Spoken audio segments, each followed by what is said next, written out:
My objective in setting up VHS was to create a body of people with the right mindset.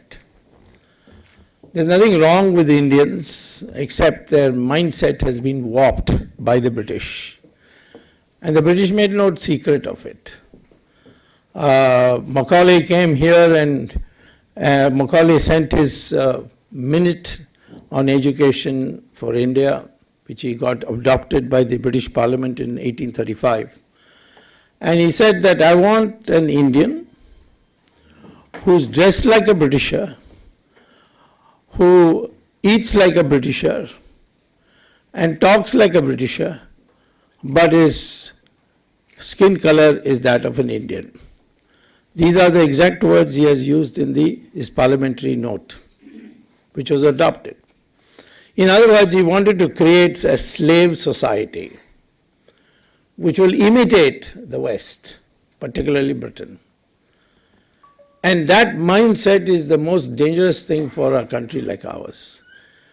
Because no matter how many billions you become, no matter how strong you become, how many atom bombs you have, if you don't have the right mindset, you will ultimately become losers.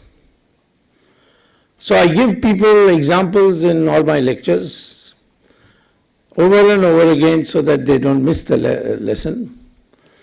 That if 1,000 goats stand at one place and one single tiger comes out and confronts them, the numbers are with the goats. But their mindset is such that the moment they see a single tiger, they get so frightened, they all start running. And the tiger then chases them, and one of them becomes the lunch for that tiger for that day. So 1 versus 1,000, the difference, the mindset, the fear that has been instilled in the mind. Similarly, on strength also, I give the example in my lectures that in a circus there will be in a cage, a big cage in the circus central arena, 6 lions, 5 lions sitting there, and one thin ringmaster will walk into the cage and then he'll crack the whip and say, climb up. And all these lions, well fed, very strong, will climb up as he orders. He'll say, open your mouth, they'll all open their mouths. And he'll put his head in each one of them and the audience in this circus will clap. Each of those lions are strong enough to rip apart that ringmaster and tear him to pieces.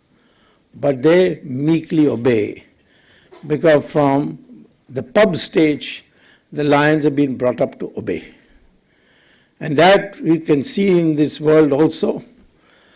Many times people will ask me, your friend Manmohan Singh, why is he scared of this Italian woman? So I said, his name may be Singh, but he's a circus Singh. He has been brought up to obey. I've known him for many, many years. When Chandrasekhar was the Prime Minister and I was his senior most minister, he asked me who should be our economic advisor. I said, Manmohan Singh. He said, you think that he will gel with us? I said, he will gel with anything that gels with him. And he was a perfect example of an economic advisor who never gave an advice which he thought would become unpopular with us. Very good man, very honest. I respect him a lot as an individual. But he didn't have what is called as Rashtriya Charitra. There is a difference between national character and individual character. And this is what I'm trying to instill in the young people. Make no mistake, even if your character demands, individual character demands a particular action. Remember the national consequences of that action. Example, I'll give you 2. Jai Chand was the father-in-law of Prithviraj. And Prithviraj insulted him day in, day out. Of course, he ran away with his daughter. It was a love marriage, so there's nothing wrong with that. But he insulted him, and he couldn't bear the insult. Prithviraj was a very strong king. He defeated Muhammad Ghori 3 or 4 times or 16 times. I don't know how many times. Large number of times Ghori came, defeated him, asked for mercy, and Prithviraj gave him. And he repeatedly came. But the last time that he came, Jayachand thought he had an opportunity, and he collaborated with him to defeat his son-in-law. And that's how Islam came. And the first time a foreign invader, Muhammad Ghori, was crowned the king of India in Delhi was in 1192. And the whole history of India changed. So he was right, Jayachand was right that he was being insulted, he had to take revenge. But the methodology he adopted for taking revenge set us back 600 years. And as a consequence, many more years to come. Godse shot Mahatma Gandhi. And he said that because he was anti-Hindu. Maybe Mahatma Gandhi was not a good Hindu according to Godse's definition. But by shooting Mahatma Gandhi, what did he achieve? He empowered the most anti-Hindu leader that India produced, namely Jawaharlal Nehru. Jawaharlal Nehru would never have been so popular if Gandhi had not been killed at that time. At that point in time, Gandhi was planning to divide the Congress party into 2 parties. One will go to Patel and the other will go to Jawaharlal. He wanted a 2-party system. Of course, 90% would have gone to Patel and only 10% would have gone to Jawaharlal. But it would have been a 2-party system. But he was killed, and therefore we lost an opportunity for many, many years. So our actions should be such, our propagation should be such, that we not only look at what we achieve, but the achievement should be such that it is in the benefit of the nation. Strictly speaking, in 2014, I should have been finance minister because I was told in advance I was going to be. It's not that I have not been a minister before, I've been minister twice. And minister means nothing to me. But it was told so. But last minute there was a conspiracy and I was deprived of it. And everybody said, revolt, you're the man who brought this party into power by doing that 2G spectrum scam, sending these Rajas and so on to jail. But then again I remembered my training, that for the nation we need BJP, and therefore I cannot do any action which will harm the BJP, even if it means...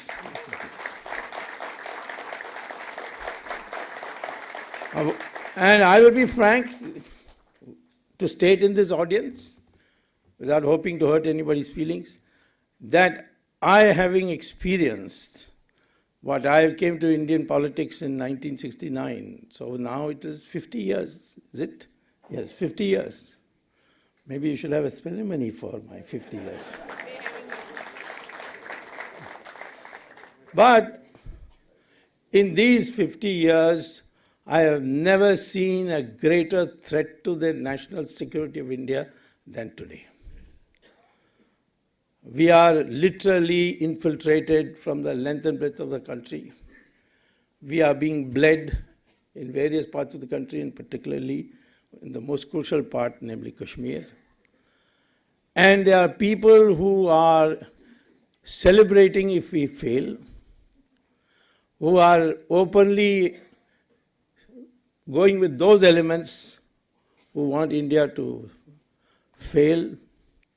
And at this stage, therefore, we must use our mind not in terms of what we didn't get or what was promised, but what is the consequences of taking out our anger on a particular party, which leads to the coming of a party which will probably sell the country.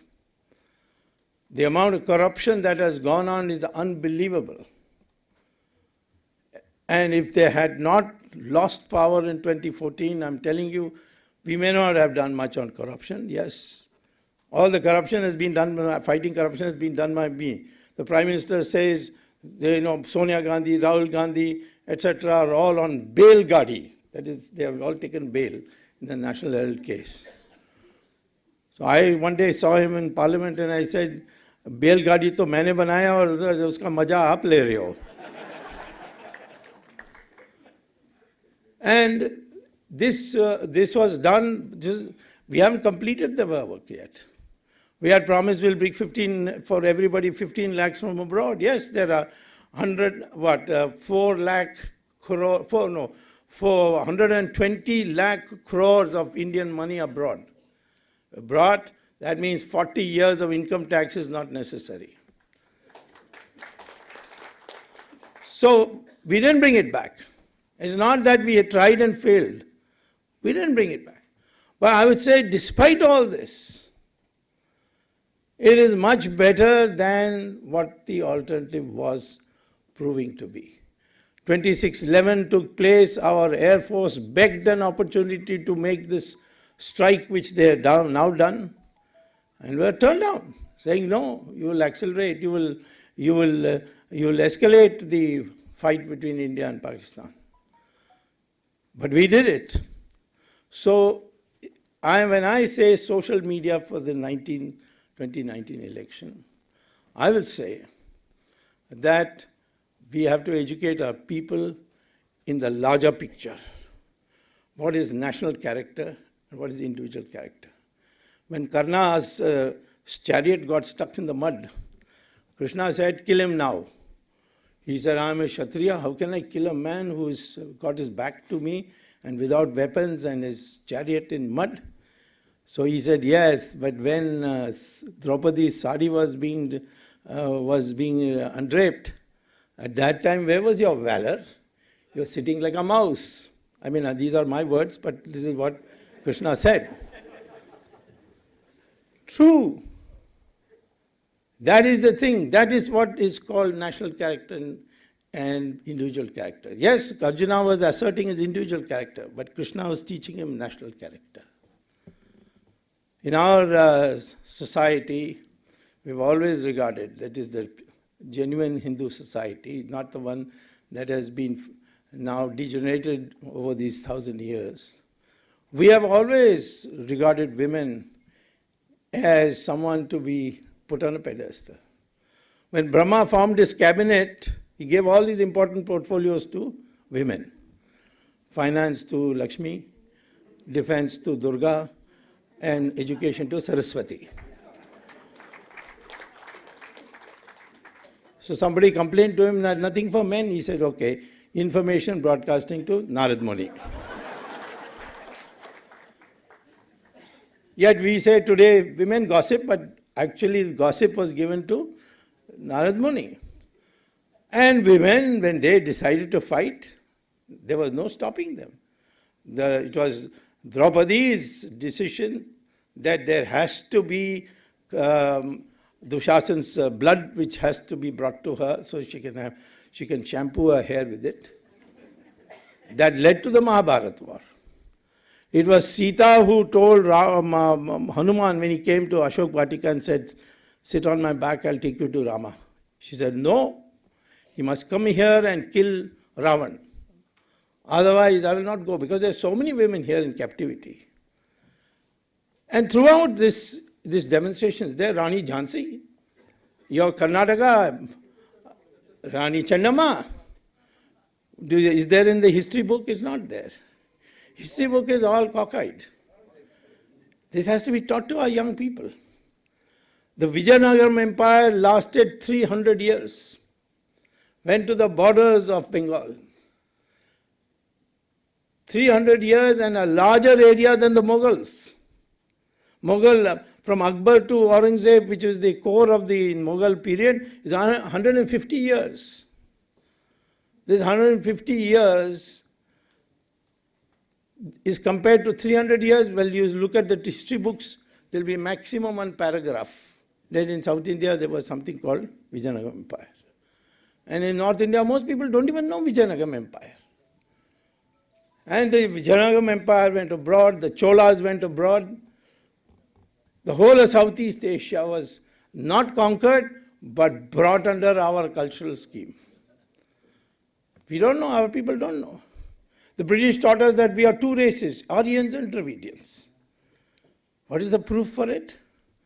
They even said, you see, Dravidians were first ruling all over India. Then the Aryans came from Europe through Khyber Pass and beat the Dravidians down to the south.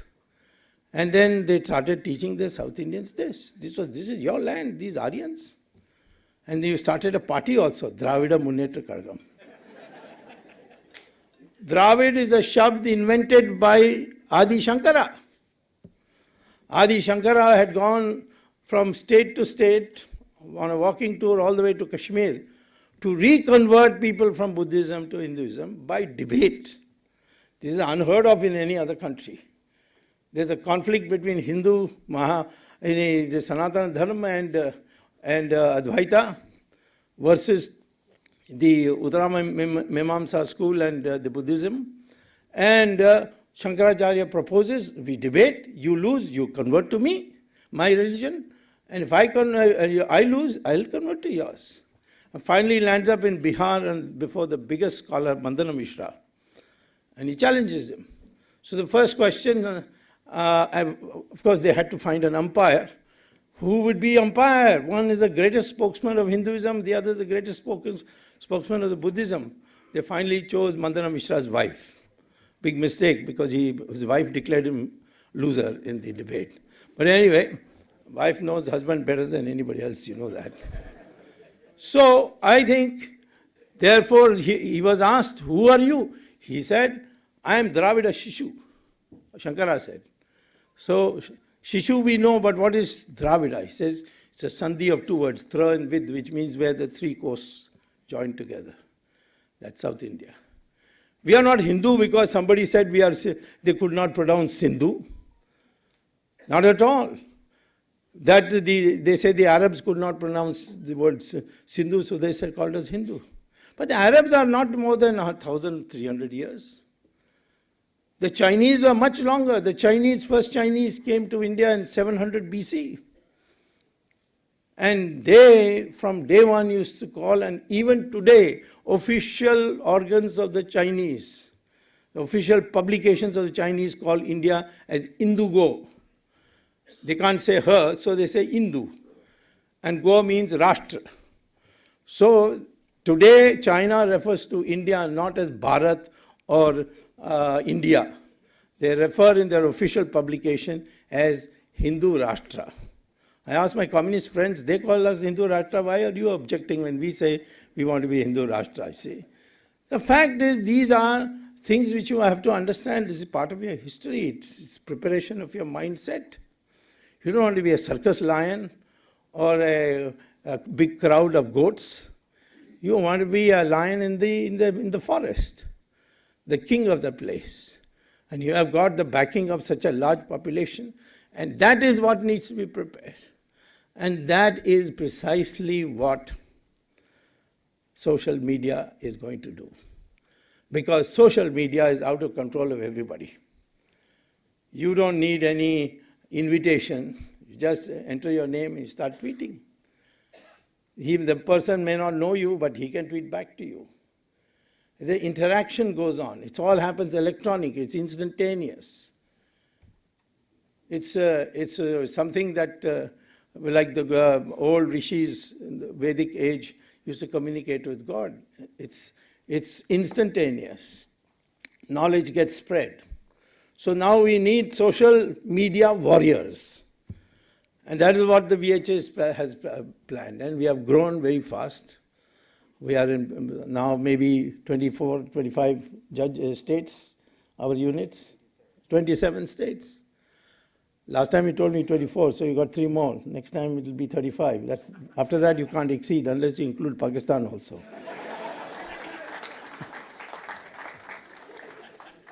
So this social media is important. Why? First of all, voting age is now 18. I mean, it's been for some time 18. So from 18 to 35, we consider them as young. Rahul Gandhi is 50 years old. He still considers himself as the young leader of Congress. Well, the fact is that this young age group is highly educated. Many of them are doing brilliantly everywhere in the world. When I first went to Harvard and I broke the records there, and then jointly collaborated with the most famous economist, Paul Samuelson, in an article on index numbers, people couldn't believe that I was an Indian. They said, "Are you sure you're an Indian?" I said, "Yes." "Sure you were not born in America?" I said, "No, I was born in India." And when I said, "I'm going to go back to India," they were even more disappointed. They said, "What are you doing?" Because that is the kind of impression, I'm talking of the late 60s, they had about our country. A backward country begging for foreign aid. This is what was the reputation we had. So I'm saying that today you empower these Indians. Indians are doing very well. That's not a problem. You go to America, you now see Google and God knows what all these various corporations, university professors, everything you see. Indians are there everywhere. But they don't have the mindset to make India great. And that is what has to be inculcated. And the question is, how do you do it? And it's not an easy thing to do. See, because first of all, the social media is your weapon. It's a young population, educated population. Moreover, today, those who are under the age of 18, they are instructing their parents. The parents want to know how to operate the internet. The parents sit with them looking at the internet. They are getting educated. They are being told this is the fact, this is not what you knew, what you learned. What you learned is not what is the truth. So these young people who are not voters also, they may be as young as 6, 7, and of course 18 they become voters. I have two granddaughters. They are both approaching 18. One has crossed 18, the other is approaching. And the first thing they ask me is how to become a voter. This was not there before. The younger generation wants to participate, and they have to be shown a direction.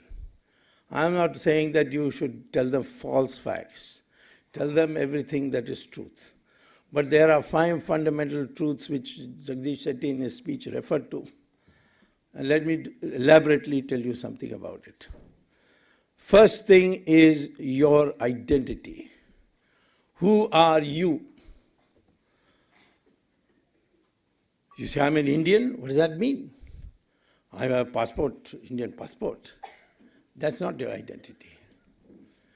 Do you belong to the soil of this country? Are you connected with the soil of this country? Directly or indirectly? Then you become a part of the identity of this country. This is an ancient country. UNESCO itself has now classified 46 civilizations that came into being in this world and concluded that 45 have disappeared. Greek disappeared, Roman disappeared, Egyptian disappeared, Mesopotamian disappeared. Only one is surviving, and this is what UNESCO is saying, I'm not saying. And that is the Hindu civilization of India.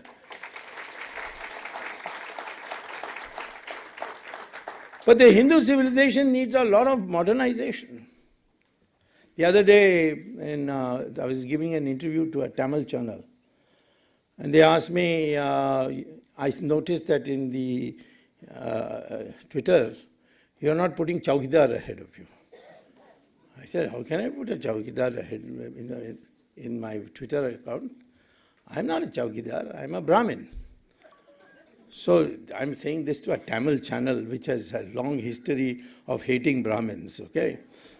So he said, this is arrogance on your part. I said, not arrogance. I am not saying that I was born a Brahmin. There is no such thing as born a Brahmin. I took out, I had a nearby Gita. I took out Gita and says, see what Krishna says about the Varna Vyavastha. It has got nothing to do with birth. It is guna. And guna means if you dedicate yourself to knowledge, and lead a simple life, or put in different words, you're a jnani and a tyagi. It doesn't matter where you are born, you become a Brahmin. That is the only qualification to be a Brahmin. Vishwamitra was born in a Kshatriya family. His father and mother were Kshatriyas. And he became Maharishi. Ved Vyasa, who wrote the Mahabharata, his mother was a fisherwoman, you know that. And similarly, Kalidasa was a Vanavasi, cutting the branches of trees. And then he was forcibly married to a princess, and she taught him how to become, and he became our greatest poet and a Maharishi. Valmiki, he was born in a Dalit family. He was a dacoit for some time. Later on, he discovered Rama, and he became a Bhakta and wrote the Ramayana and became Maharishi. Tell me one place where it says that Varna Vyavastha has got to do with birth. It has nothing to do with birth. If you don't pursue knowledge and you don't sacrifice your wealth, you flaunt your wealth, if you lead a simple life but dedicated to the spread of knowledge, you are qualified to be a Brahmin. I used to make fun of the Congress people, because they used to call Jawaharlal Nehru Pandit. So I said, how is he a Pandit? He said, no, he went to London, Cambridge. So I said, there he failed. It's true. The British, because he was from the colony, used to give those from colonies a special degree called gentleman pass.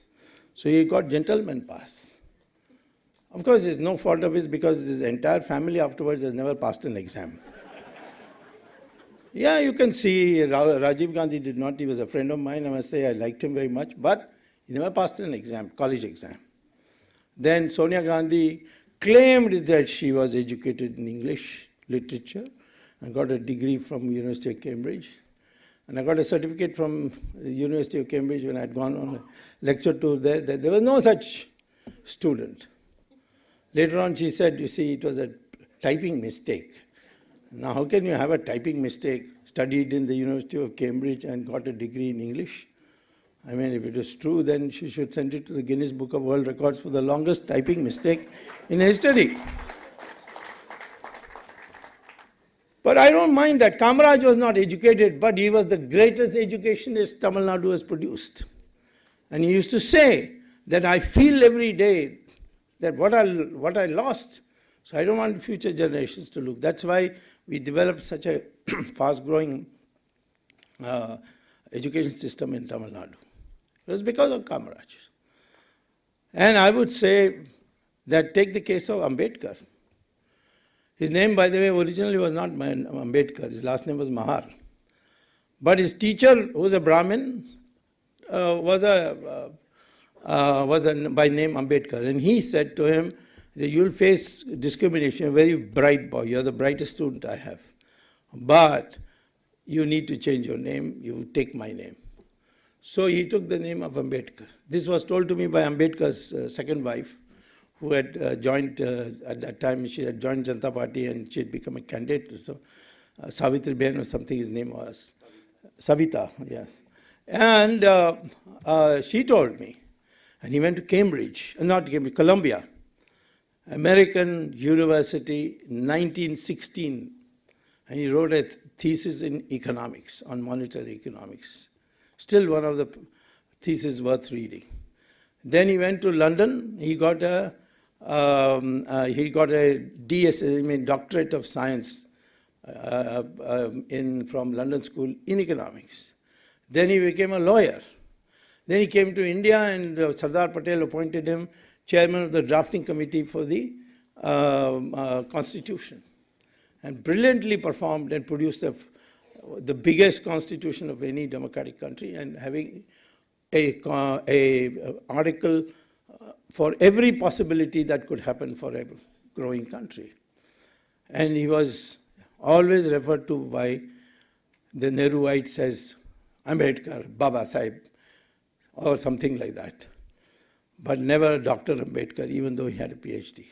He was denied Bharat Ratna by Jawaharlal Nehru for year after year, and thereafter Indira Gandhi also denied him. And the first time he got Bharat Ratna was 1990 when the Janata was in power in Delhi. By the way, Patel also did not get Bharat Ratna. And when I was law minister in 1991, Chandrasekhar asked me, who shall we give Bharat Ratna this year to? I said, let me see the list. Patel's name was not there.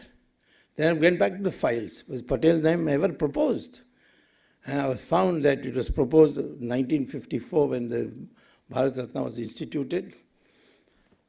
And that time the person who got it was Jawaharlal Nehru. And the file says, from Prime Minister's file says, I, Jawaharlal Nehru, hereby award Bharat Ratna to Jawaharlal Nehru, signed Jawaharlal Nehru, Prime Minister of India. And every year Patel's name was cut off. Till 1991, when under my signature I initiated, and Chandrasekhar upheld it, and the President signed it. And the first time Patel got Bharat Ratna was 1991.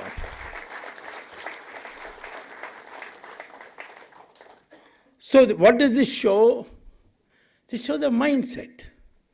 Jawaharlal Nehru always hated Sardar Patel, perhaps because he was popular too, but he felt that the man who flouted his advice and rebuilt the Somnath temple, he's a extremist, he's a Hindu fanatic, God knows what other names they would have used at that time. But he was not given his due. This is the mindset that has to be changed. You should be proud of your own people first. Be proud first of your own heritage. And that can only come when you regard yourself as part of this country. The mud of this country is your mud. And this is where your history lies. And that applies to all Indians, not only Hindus. Muslims in India have the same DNA as myself. In one debate, there was a flare-up between me and Owaisi.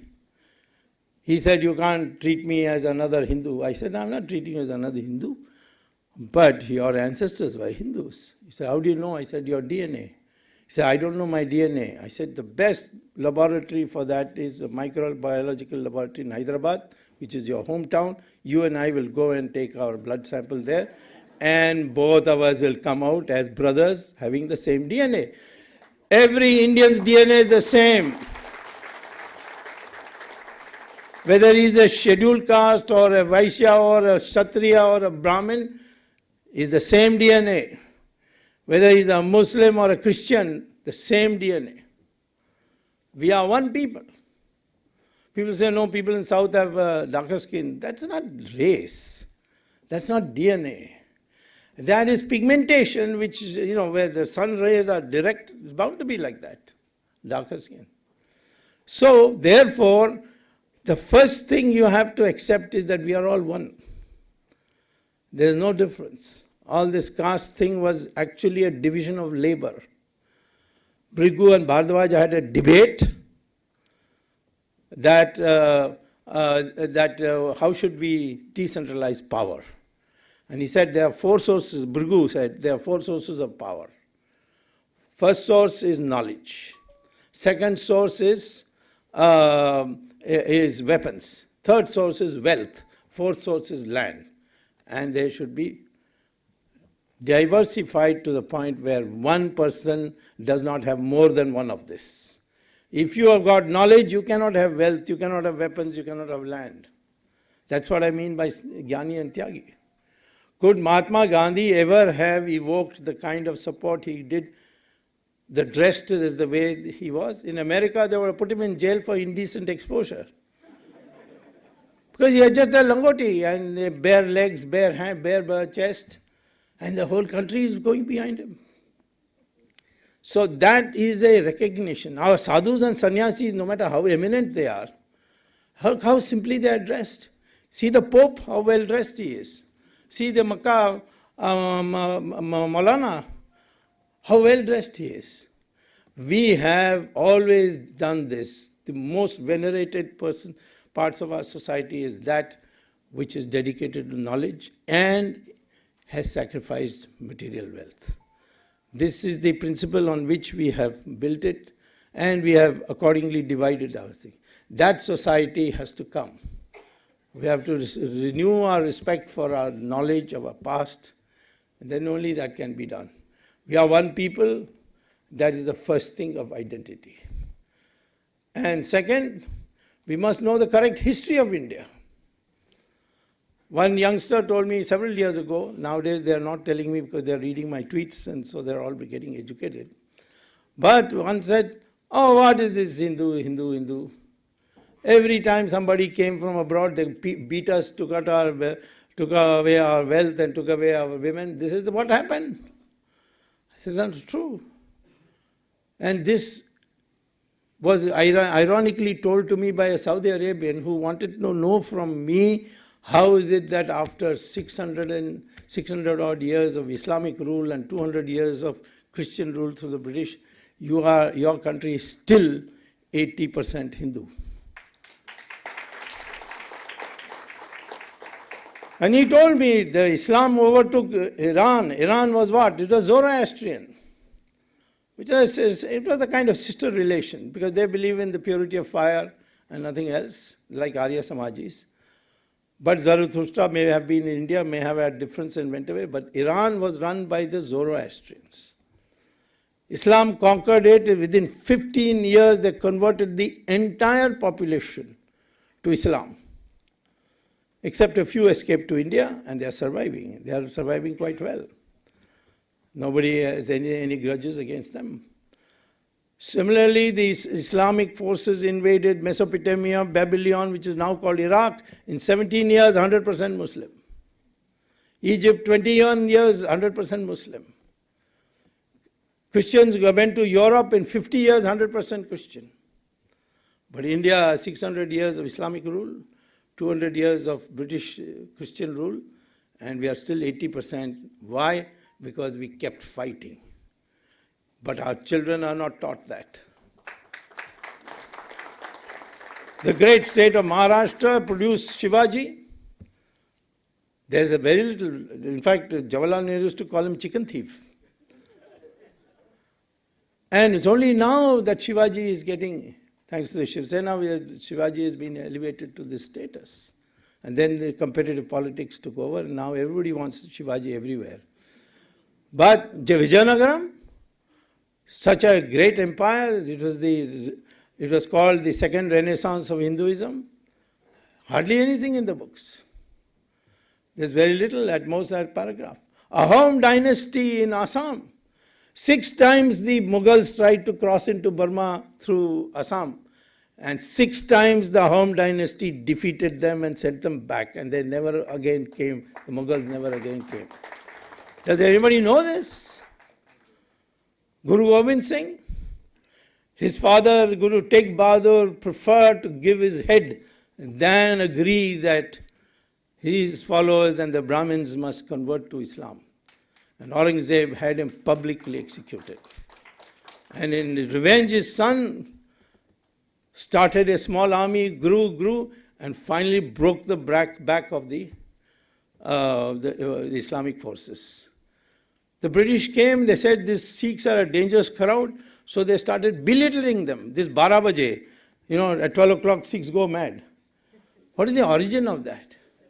Origin is at 12 o'clock midnight, Guru Gobind Singh would lead a force wherever the Islamic forces had camped and liberate the women whom they had kidnapped and bring them out. And that was the 12 o'clock.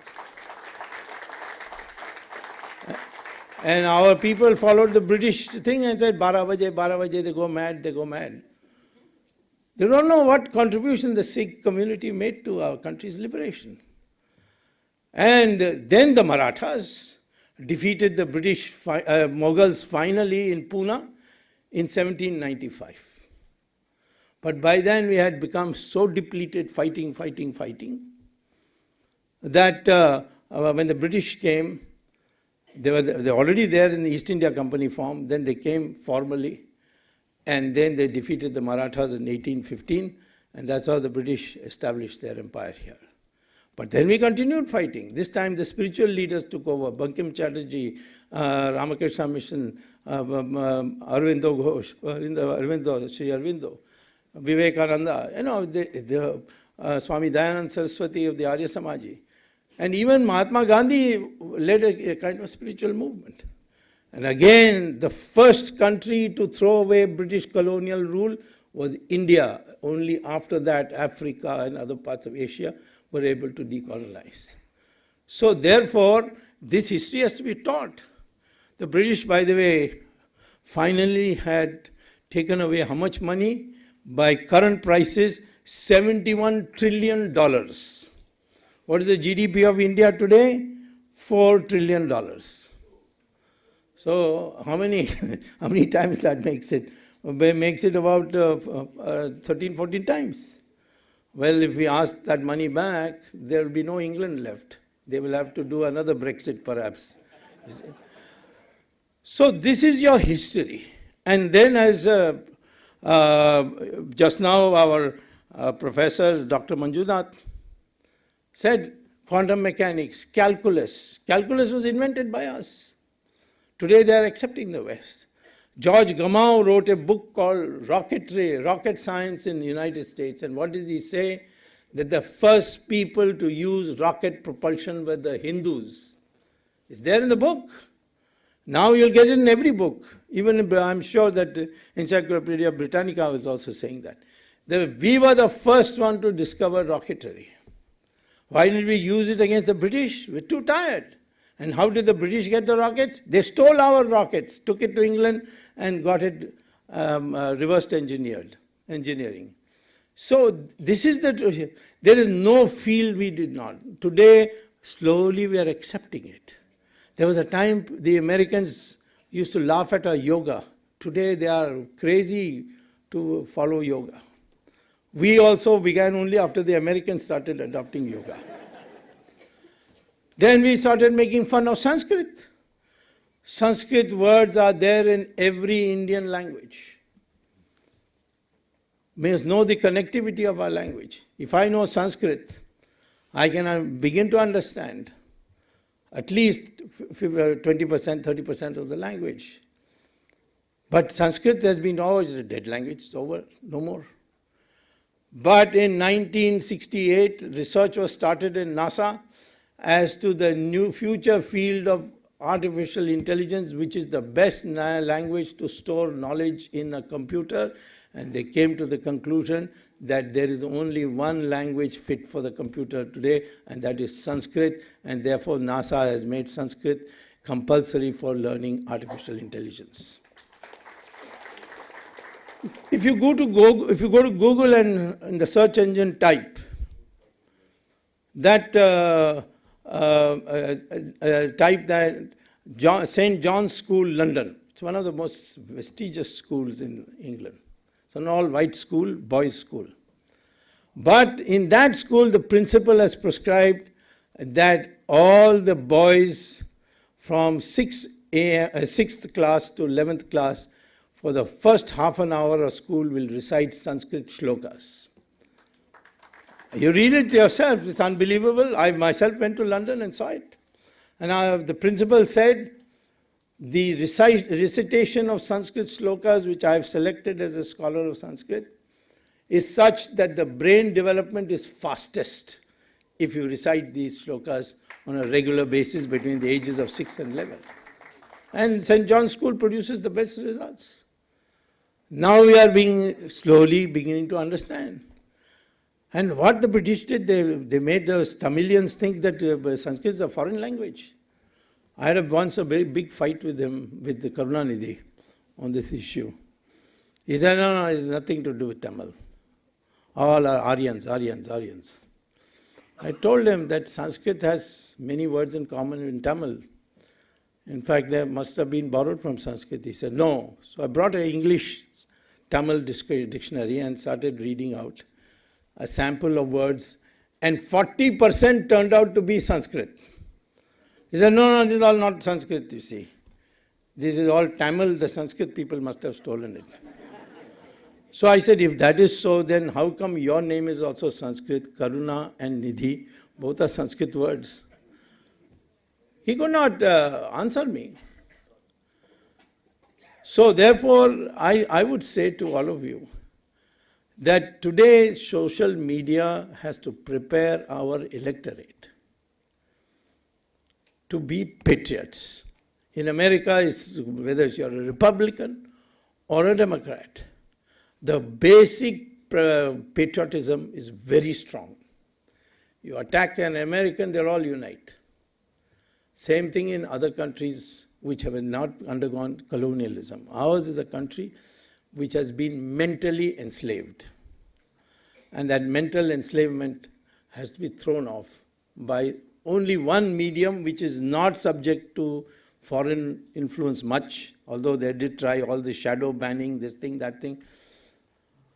But they didn't succeed. Ultimately, if you go in as an army, then Twitter, Facebook, etc., all these social medias which are online are not under control of any government. And if you feel, well, they are, then like Chinese, you can start your own. Chinese have their own Baidu and equivalent for Twitter.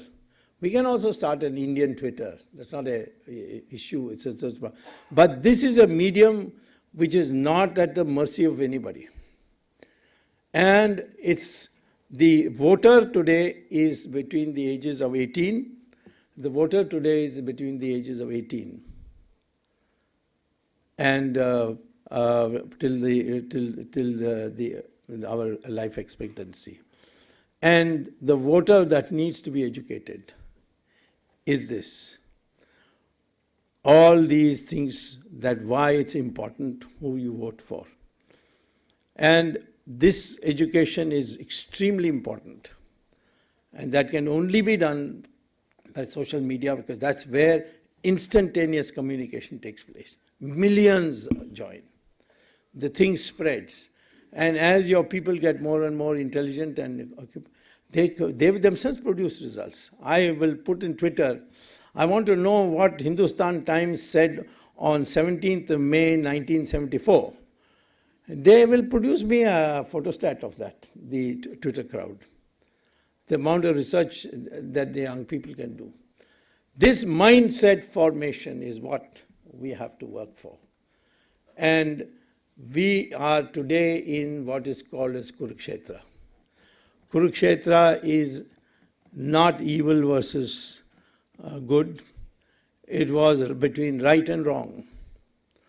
And that right and wrong was established by Krishna when he went to Duryodhana and said, just give 5 villages and let this war end. Let the war not start.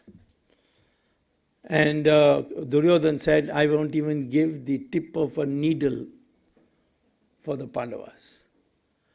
When he came back, Krishna, Draupadi caught him and said, what did you do? You mean my dishonor didn't matter to you? You just wanted to run away from the war and you were ready to accept 5 villages? So Krishna said, I knew in advance that Duryodhana in his ankar will say no. And I wanted to show the whole world that, see, this man is so unreasonable that even 5 villages is not too willing to give. When he swallowed the whole kingdom of Indraprastha, still he is not satisfied. So war is inevitable, and that is the justification for war. Today we are in that same situation. Our enemies are not willing even to give you 5 villages. They will say all kinds of things. And in order to keep the voter happy, they will say everything. I will ask you today, have you ever seen a country whose religious institutions were destroyed and then they went and asked, and when they recovered their territory, they went to the Supreme Court and said, please allow us to rebuild our institutions? The Muslims occupied Spain, destroyed every church and built masjids in their places. Again, the Christians came back, defeated the Muslims. They didn't go to the Supreme Court. They rebuilt every one of them. They didn't have to ask anybody. Then in Turkey, the Christians attacked the Muslims, destroyed them, and the whole of Turkey, all the masjids, everything was destroyed. Later the Muslims came back and they destroyed all the churches and built their masjids once again. No Supreme Court. We are the only one who's fighting on Supreme Court. And even in Supreme Court we got such a top-class case. I have told only one thing to the Supreme Court, which is why they have now asked me to go before the mediation committee.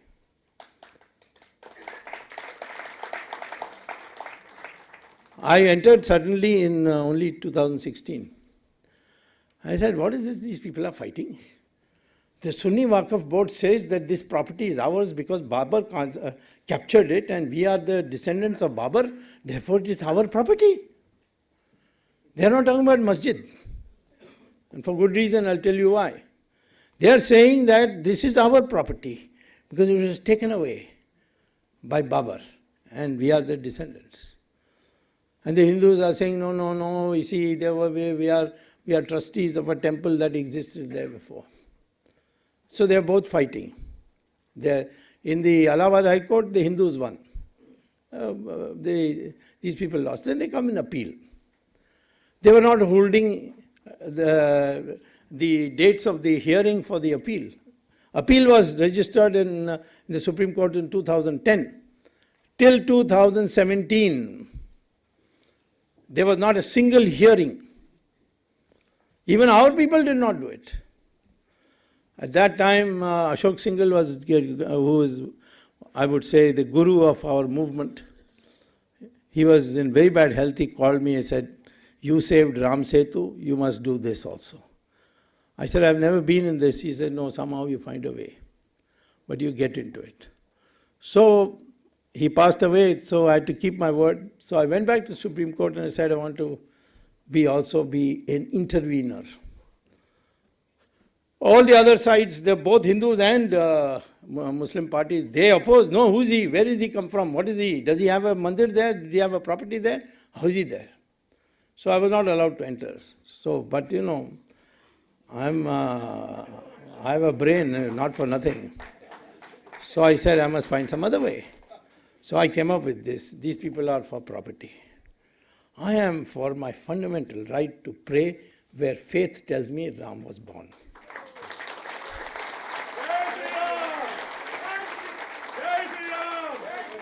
And the Constitution of India says faith is above law. If a large number of people believe something as faith in religion, then you cannot put some law against it. It has to be accepted. And so liberty and faith are put in the preamble of the Indian Constitution.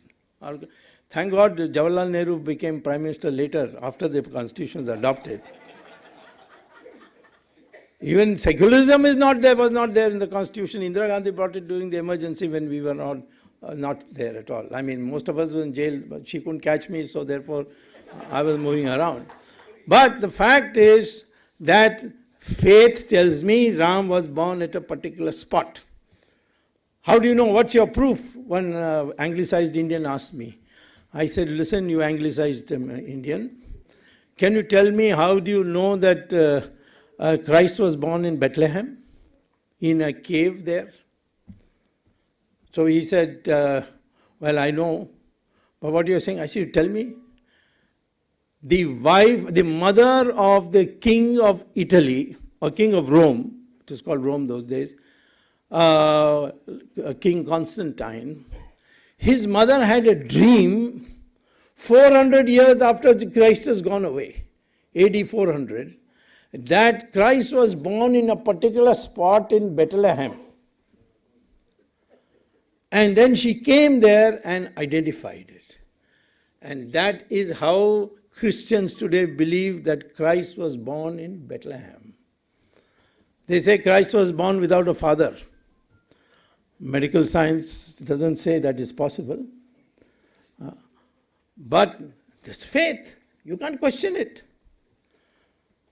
Then Al-Aqsa Mosque in Israel, the Muslims say this is our mosque. They built it by demolishing Solomon Temple, the Jewish temple, the most holy and respected and revered temple was called Solomon's Temple.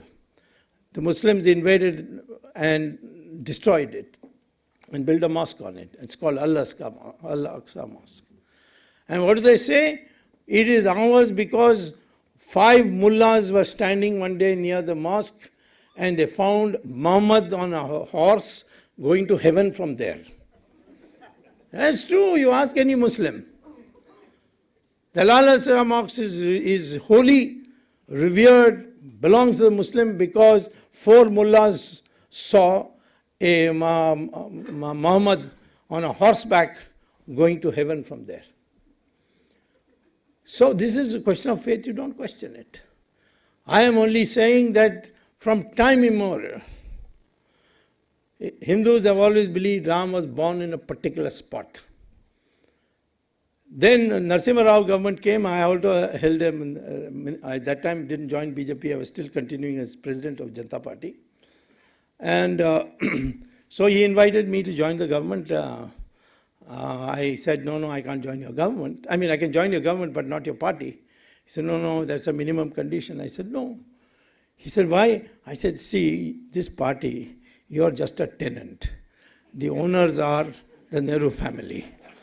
Any day they will do chutti to you. And I don't want to undergo that humiliation. So I will not be a member of your party. So he said, okay, then I'll give you a cabinet rank position as for WTO matters. And you can attend cabinet meetings. That's how I participated in the proceedings of Narasimha Rao's government, gave him the economic reform blueprints, etc. So Narasimha Rao was a Paka Hindu in the wrong party. He told the Supreme Court that if ever I find that there was a pre-existing temple before the masjid was built, then I will hand over this land to the Hindus to build a temple.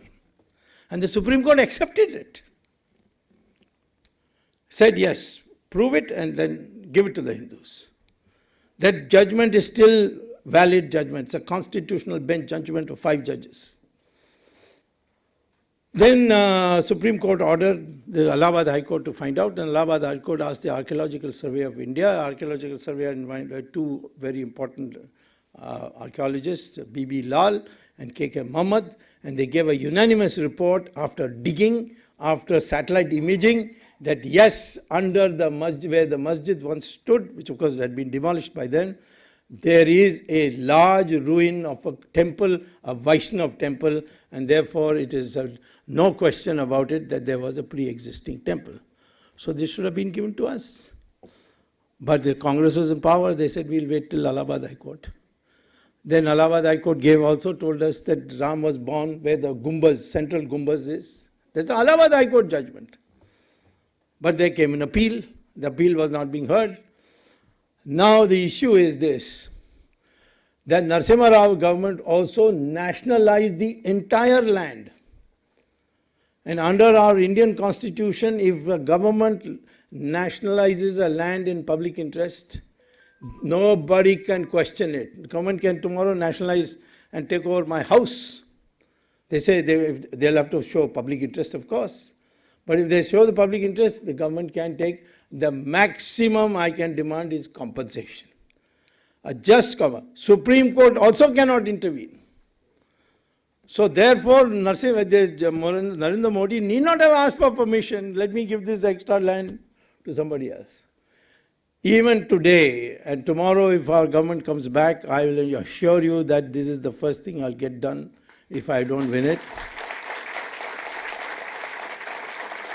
Hand over that land belonging to the government of India to the Hindus, in particular the Ram Janmabhoomi Nyas Samiti, which has been struggling for this for ages.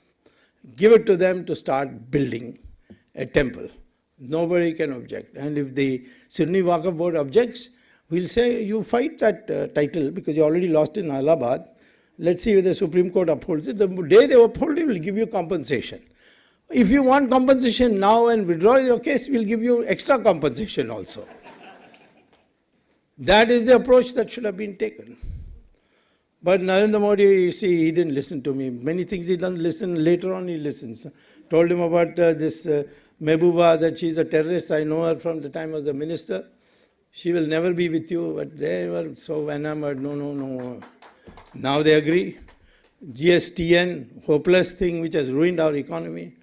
They didn't agree. There are many things he doesn't agree. I told him, get rid of Jetli. He doesn't know any economics. He has not agreed so far. So, therefore, this also he didn't agree. So, I have filed a petition separately. It doesn't matter. Now it doesn't matter what Narendra Modi thinks. Our government comes, any government comes, I'll tell you, Ram temple will be built on that spot.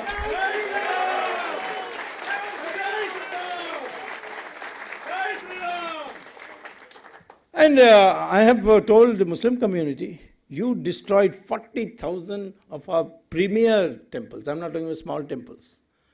You destroyed them. We are not asking all of them back. We are only asking for 3.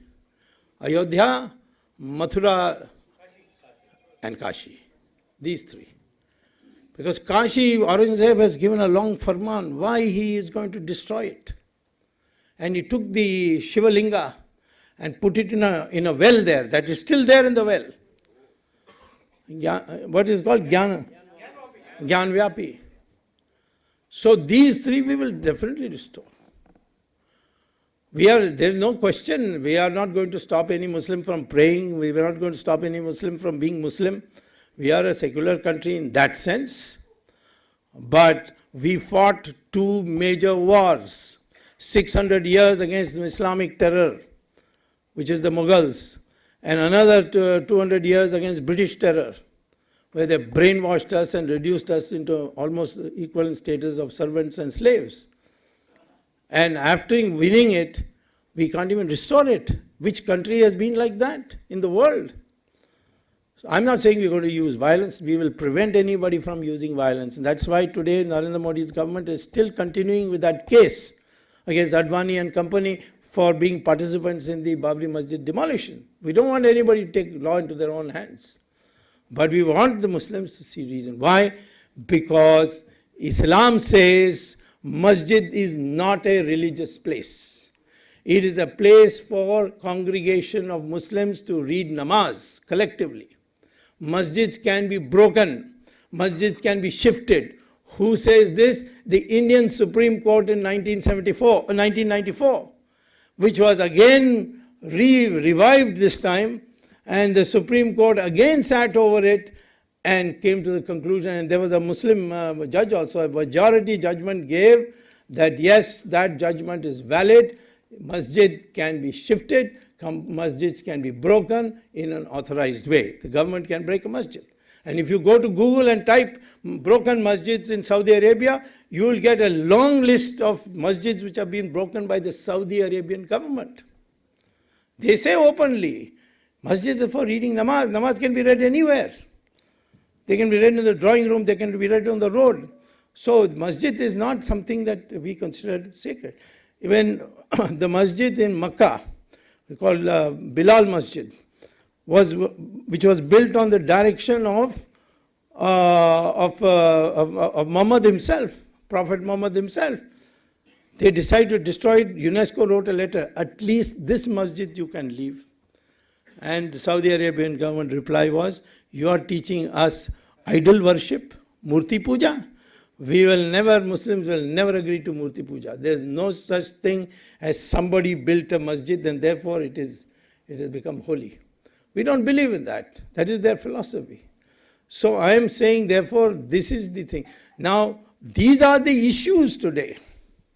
Economy we cannot make because we have made a mess of the Indian economy. But I can tell you as an economist, the Indian economy can be rectified in no time. It won't take more than 3 months, provided you have an intelligent finance minister, not an ignorant one. All you have to do to evoke all your josh, as they say. What were you saying? Josh hai? How's the josh?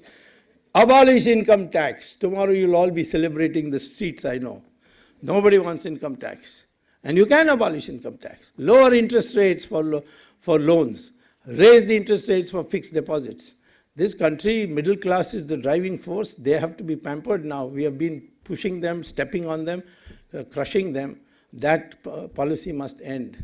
And we must, the economy can be fixed. You don't worry about economy. Even if you do very good in economics, it's not necessary the people will vote for you. Narasimha Rao performed the best as an economist. He produced the best results in terms of growth rate. From 3.5%, he took it to 8% in 5 years.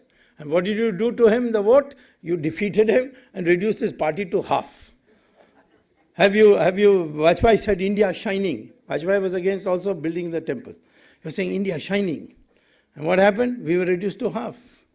Has anybody won an election in India on the basis of economics? No. There are certain sentimental issues. Corruption is one sentimental issue. People feel bad that they work hard, save, and pay taxes honestly, and there are all these crooks running with crores and crores. That's a sentimental issue. Fighting Pakistan is a sentimental issue.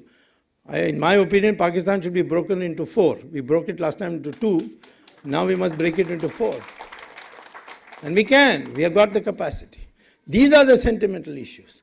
And this is what the social media must put across. If there's any party which can do it, it may not do it, but is there any party which can do it, which is not structurally built not to do it, and that is BJP. And BJP should be given another chance. This is what I would like to see. I'd like to see this social media's role in this coming 2019 election. Tell the facts as they are. And the facts speaks for themselves. Never tell a lie, because today social media, everybody can double check. They'll come back and tell you you told a lie. People remember what I said 5 years ago, and they remind me today that this is happening now. You had proposed it so much earlier. So our intelligent young people who are now doing well all over the world have now to build a new India. And for that you need a new mindset. And for that mindset you need access. And social media is the access to build a new India, which is a Renaissance India. And that is why it's so important today. Thank you very much.